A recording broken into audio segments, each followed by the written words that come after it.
Assalamualaikum warahmatullahi wabarakatuh.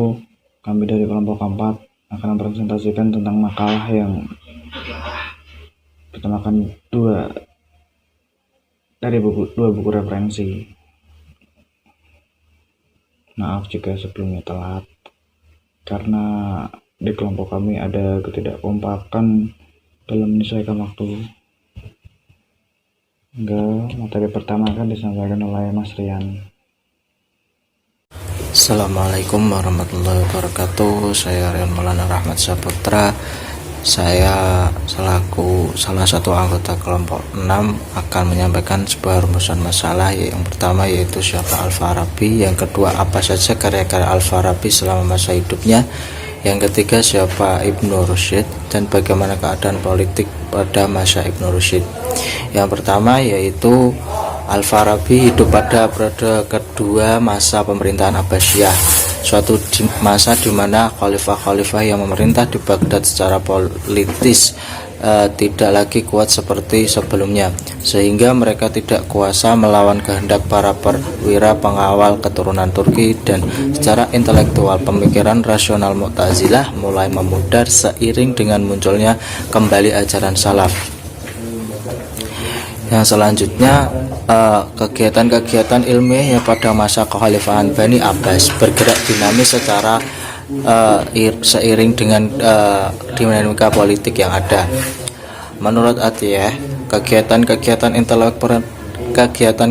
intelektual periode ini menempuh dua jalan yang berbeda, yang kadang bisa saling bersilang atau berbenturan satu sama lain, yaitu ortodok salaf dan ortodok khalaf.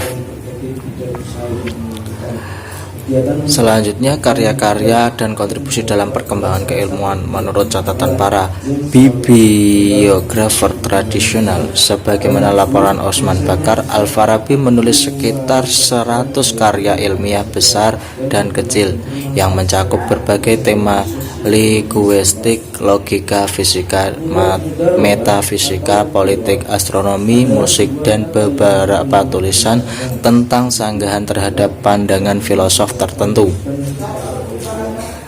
Yang selanjutnya, Ibnu Rusyid. Ibnu Rusyid hidup dalam dua nuansa politik yang berbeda, yaitu masa dinasti Al-Murabbitin yang kemudian digulingkan oleh golongan Al-Muwahhidin di Marrakesh tahun 1147 Masehi. Ia lahir pada masa kekhalifahan Ali ibnu Yusuf dari dinasti Murabbitun, salah satu dinasti Islam di Maroko yang menguasai wilayah Spanyol. Dinasti ini didirikan oleh guru sufi Abdullah ibnu Yasin pada 1040 Masehi. Sedangkan nama Al-Murabbitin sendiri dipakai karena dari benteng itulah mereka mulai menyebarkan bentuk Islam yang sederhana dan fundamental. Nah, selanjutnya menurut Said Al-Andalusi, pemikiran filsafat telah muncul di Andalus sejak pertengahan abad ke-9 Masehi, tepatnya pada masa kekuasaan Ibnu Ad al-Rahman dari keturunan dinasti Bani Umayyah. Yang selanjutnya, karya-karya dan kontribusi bagi perkembangan keilmuannya.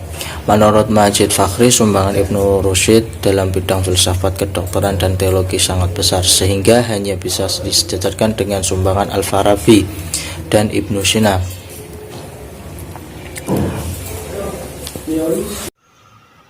Assalamualaikum warahmatullahi wabarakatuh. Saya Muhammad Bicara Tangkora akan menjelaskan tentang ilmu filsafat dan agama yang membahas tentang perbedaan asasi antara manusia dengan hewan. Ilmu filsafat dan agama, perbedaan asasi antara manusia dengan hewan. Mari kita bertanya-tanya, apakah perbedaan asasi antara manusia dengan hewan? Terhadap pertanyaan ini telah diajukan para pemikir dari zaman ke zaman dan berbagai jawaban dari ahli filsuf. Dari sekian banyak jawaban mengenai pertanyaan, termasuk kita mencatat beberapa saja. Di antaranya ada beberapa ahli filsuf yang menyinggung tentang materi ini, pertama Julian Freud de la Mettrie, Charles Robert Darwin, Ernest Haeckel, Aristoteles, dan masih banyak lainnya.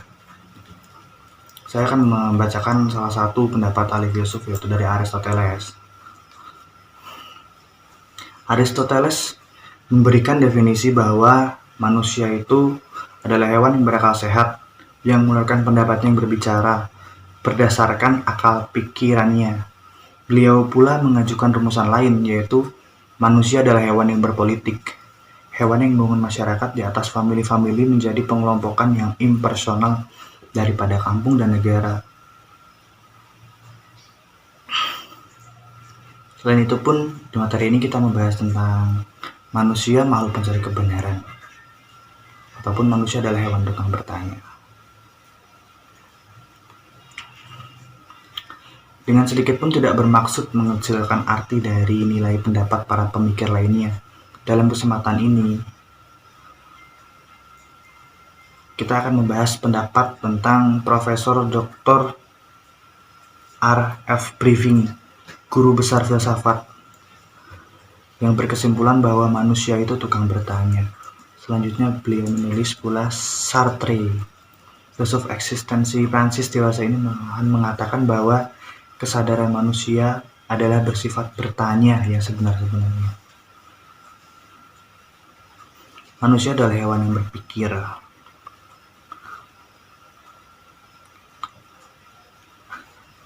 Ada yang menyatakan nampak jelas bahwa keistimewaan manusia terlihat jelas dalam kenyataan kemampuannya berpikir. Dalam ilmu mantik atau logika, kita temukan sebuah rumusan tentang manusia yang juga sekaligus membedakannya dari hewan, yaitu al-insanu hayawanun natikun, yang artinya insan itu adalah hewan yang natik, yang berkata-kata dan mengeluarkan pendapat dengan berdasarkan pikirannya. Tegasnya, manusia itu adalah hewan yang berpikir. Dan apakah berpikir itu? Tanya dari D.C. Muder, yang kemudian dia jawabnya sendiri seperti berikut. Kita memakai saja suatu definisi yang bersifat sementara. Berpikir ialah membeda-bedakan hal-hal. Orang berpikir dengan sehat kalau ia dapat membeda-bedakan hal-hal memang berbeda-beda. Dan kalau ia menyamakan hal-hal yang memang sama, tetapi pikiran menjadi kacau jika orang memberikan hal yang sebenarnya semua sama atau hal-hal yang sebenarnya berbeda. Satu hal ditambahkan dalam pemikiran itu, manusia tidak hanya beda-bedakan hal, tetapi ia juga mencari nisbah atau relasi antara hal yang telah dibedakan itu. Dan ada pula teori tentang kebenaran dibagi menjadi 3. Pertama, teori korespondensi, kedua teori konsistensi, dan ketiga teori pragmatis. Teori konsistensi memiliki arti bahwa kebenaran atau keadaan benar itu berupa kesesuaian atau korespondens antara arti yang dimaksud oleh suatu pendapat dengan apa yang sungguh merupakan halnya atau fakta. Dan yang kedua, teori konsistensi